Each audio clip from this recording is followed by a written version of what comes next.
Hey, what's going on? It's Roger. So let's do another variation deal. So here is Hot Wheels 300ZX, the Z32, their version. Obviously, I think the first one came out was blue, then white, and then red, which I'm super happy. One of my team members back in 2000 had a Z32, and my friends in Japan were Z32 guys.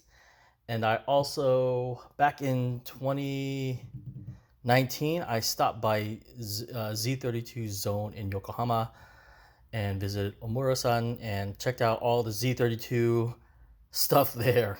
Um, but this stuff came out.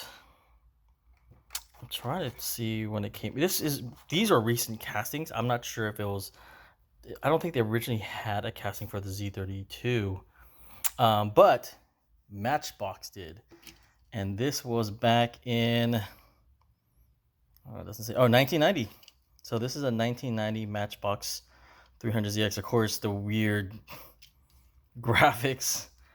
But also, I have these two knockoff, made in China ones.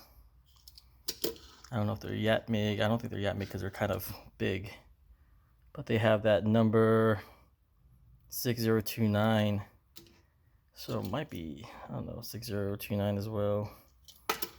Anyways, so there are the Z32 300ZX variations. Of course, the Hot Wheels, and then also the original OG Matchbox.